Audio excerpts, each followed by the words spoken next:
Alright, welcome back guys to another College Treehouse video. Today we're going to be doing an extracurricular tier list. Yes, we're going to be ranking most of the common extracurricular activities that high schoolers do in terms of their college app success.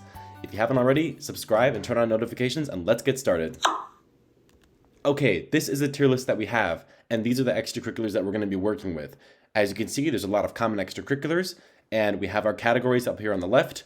S, A, B, C, and D, and I put some representative schools of those categories. So for example, if an extracurricular is S tier, then it's elite, and it's really, it's impressive for Harvard, Stanford, MIT, the top dogs. If it's B or C, then it won't be impressive for those top schools, but it'll still make an impact on, more average schools. So let's go on to our first activity, which is DECA, HOSA, and FBLA. So these are really common clubs. So there's tens of thousands of high school clubs like this, and there's hundreds of thousands of students involved. So even if you are the president, it's not going to make as big of an impact. So I'm going to put these in the C tier. Up next is varsity sport. People ask me all the time, does a varsity sport make a positive impact on your application? For this, it's also a numbers game. There are so many sports and so many varsity athletes. Even if you're the captain of a varsity sport, there are so many other high schoolers that are still in the same boat as you. So a lot of it matters on, how much you achieved in terms of tournaments and awards. And if you're, a national level player, that can be of a big impact. But varsity sports in, high school clubs, that's only going to be B tier, unfortunately. All right, up next is student government. Student government is also really popular, but it's actually not that impactful because, it's really just a popularity contest. Colleges know this, and that high school can be tough for some students. Therefore, they shouldn't be judged based on popularity. So student government, it's going to go in C. It's really not that impressive, and don't be afraid of it. Okay, now we have mission trips. Now, these are the type of things where you pay 10 grand to go to South America or Africa for a week to clean up trash. This is a massive pitfall. It is useless. You are paying money to basically go on vacation, and it has very little impact on your application. It is basically worthless, and it's just pay to play. If you have a mission trip, it ain't getting you anywhere. So that's going to go into D. Next up, we have research internships. This is actually a really, really strong extracurricular. Being able to conduct research is hard, but that doesn't necessarily make it, something that's A or S tier, because you have to accomplish something with that research to get to that next level. So research internships, they're only going to be in B tier, but that's still strong for, some, top public schools like UMich, NYU. All right, company internships. Now, a lot of people also ask, is a company internship better than a research internship? Well, research internships are more common, and being able to get an internship as a high school student in a company is harder, and it gives you more real-life experience. So for those reasons, company internships, I know there's Google on here, but no high schoolers get an internship at Google unless you're completely cracked. But, general company internships are going to go in A tier. All right, next up is the one thing that parents love, which is musical instruments. This is every parent's dream. My child will be playing their violin, playing their piano, and then they'll get into Harvard. Musical instruments? No, not S tier, not A tier, not B tier, but C tier.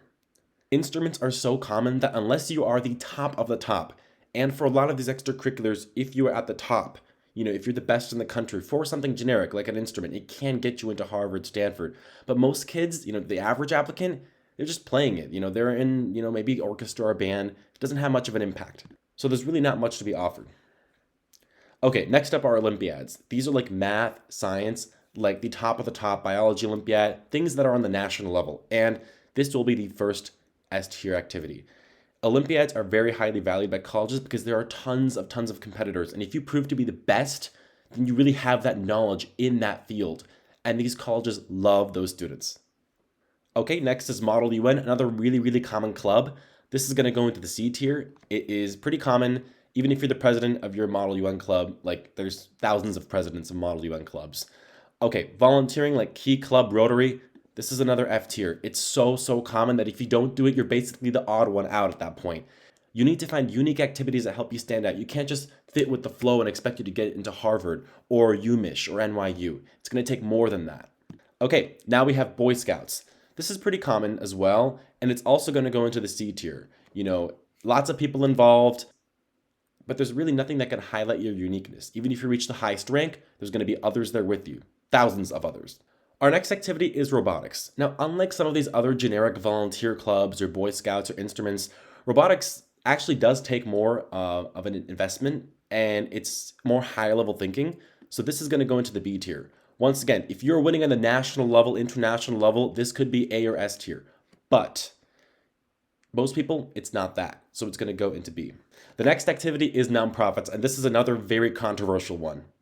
Over the past half decade or so, nonprofits have soared and tons of high school students have been starting them. I myself, I started a nonprofit and it grew to be the largest free online tutoring platform that's run by students in the country. And so if you can get a nonprofit to those really, impressive levels, and if you are the founder, if you're the leader, it can stand out a lot because it's really unique and nobody else does what you do usually. So nonprofits are going to go into the A tier because it can really highlight a unique interest of yours and leadership that you are exemplifying. Okay, now we have Olympics. This is an easy S tier. If you are an athlete, it doesn't have to be on Olympic level, but if you're winning internationally and nationally, then you're basically a recruited athlete. And at that point, you're going to get into Harvard, Stanford, MIT for that purpose. And so you are S tier. Sports, it can get you into top schools, but you can't do it as a varsity athlete. You have to do it as a top athlete. Okay, honor society, this is an easy D tier. It's very useless. At this point, if you don't have National Honor Society, you're the only one who doesn't have it. It's basically everybody with a 3.5 and above, very generic, pass. Now we have college courses. It can make sense to invest your time into taking extra classes, but in the end, you have a limited amount of time, and trying to take more and more and more in high school, it won't help you stand out. It isn't all about academics. You cannot be a nerd and get into these top schools unless you are winning these competitions. Just taking classes, dual enrolling, it won't help you that much. It's going to go into B tier. The next activity is another very controversial one, which is starting a business. Now, a lot of people who want to go into business or marketing or go into a business school, they want to show themselves by starting a business. And I think it's an excellent thing. But, you should be, talking to these colleges about how this business will help you for your future career because you're going to college to go into a career. If you had a business that's making you $1 million, why are you going to college? So talk about the skills you gain and how it will be useful. Business will be going into A tier. It's powerful, but I don't think it will be enough to get you into Harvard, Stanford, or MIT on its own. It could be enough for some of the top business schools though. Next up are subject clubs. These are like math club, science club, not even the Olympiads, but just being in the clubs. Those are really, really not going to be that impressive. And so they're going to go into the D tier. Speech and debate, again, it requires more sophistication than some of these other volunteering or honor societies, but it's not going to be super, super impressive. And so it's going to go into C tier. But once again, if you perform well nationally and internationally, it could get you up to that S tier. So be aware of that. Next is school newspaper. Again, if you want to go into the humanities, it could be a good example of something that you want to do. But there are tens of thousands of students involved in these activities. It's a numbers game. You can't stand out at all.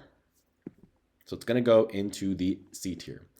Finally, our last activity is science fairs. And this is fairs like ICEF Regeneron. Now, earlier we put a research internship into the B tier. And that was because just going into that internship and doing the work alone, it's really useful, but it's not enough for those elite schools like Harvard, Stanford, MIT. Now, if you take what you applied from that research and you put it into one of these competitions like ICEF, Regeneron, the really, really competitive ones, and you do really well, that is S tier content. That is what Harvard and MIT is looking for because you have exemplified your knowledge of the subject and performed well. You've produced something new, some new form of research that you can continue upon in college. That is really what these colleges are looking for, and it helps you stand out and makes you look smart.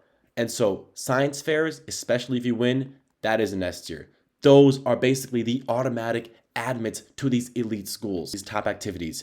If you have A tier activities, it's still really impressive. And together, they can really put you as a strong applicant, especially if you theme yourself and you still could get into these elite schools. And it's really, really possible. If you have these B and C tier activities, I encourage you to take your passions and try to, put them forward in a unique manner that will help you stand out more. And so, this is my honest, ranking of the extracurriculars. Take it with a grain of salt if you want to, but I'm trying to help you guys stand out and show your passions, but through something that will be, palatable for these elite schools. What is your tier list on the extracurriculars? I'm putting this tier list in the comments below, so make your own and let me know if you disagree. But stay tuned for the next video, and remember to subscribe. See you later.